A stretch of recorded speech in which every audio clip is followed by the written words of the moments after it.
Hello everyone! Welcome to A Garden a Day with Maidenbrock Gardens, where we explore the world one garden at a time. Today is May 31st.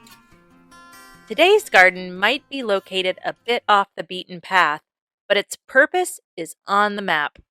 Today we are exploring the International Peace Garden, located on the border between the United States and Canada, in Dunseith, North Dakota, and the province of Manitoba, Canada. The idea for the garden was conceived in 1928 by horticulturalist Henry J. Moore. He and his colleagues from both the U.S. and Canada imagined a shared garden to symbolize the friendship between the two nations. He approached the National Association of Gardeners, who approved of the plan, and the group set about making the idea a reality. They decided the garden should be located close to the geographical center of North America and determined that location should be on the Turtle Mountain Plateau. Manitoba donated 1,451 acres on the Canadian side, and North Dakota purchased and donated 888 acres on the U.S. side of the international boundary line.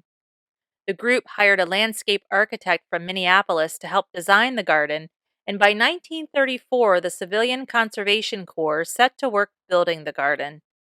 A brief note: if you've been following along with all of our gardens this year, first, thank you for listening. I appreciate that.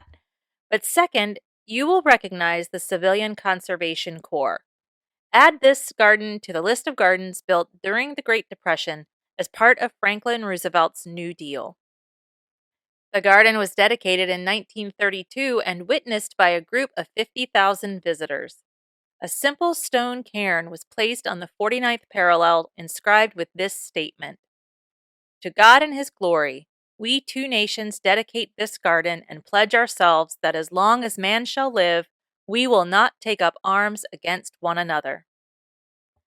Today, the garden spans a little more than 3.5 square miles, or nearly 2,400 acres, of gardens, lakes, prairie, and woodlands.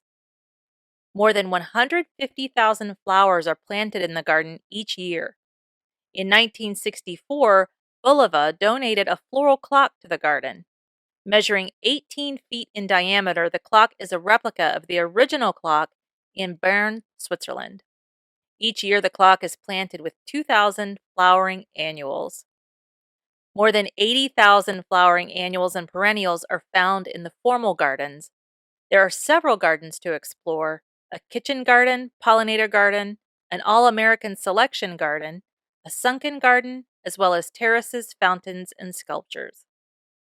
Because of the changes in annuals each year, most of the gardens change from year to year. Only 2 gardens remain constant: the United States Flag Garden and the Canadian Flag Garden.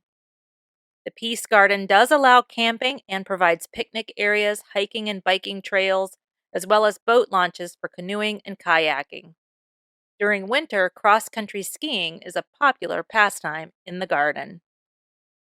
There are about 200 buildings in the garden, including the Peace Chapel, the historic lodge built by the Civilian Conservation Corps in 1937, and the Carillon Bell Tower. There's also a gift shop and a cafe. Be sure to bring your passport and ID with you. Within the garden, you will cross the border as often as you like without needing them, but when you exit the garden, no matter which side of the border you're on or which side you entered, you will need to show proper ID. In other words, you have to go through customs even if you're an American who entered from North Dakota and are returning to North Dakota. The gardens are open daily from 8 a.m. to 8 p.m. The gift shop and cafe are open from 10 to 6. Well, that's about it for today's garden visit. Join me here tomorrow to find out where we're going next. Thank you for listening today and every day. If all goes well, I'll be right back here tomorrow. See you then.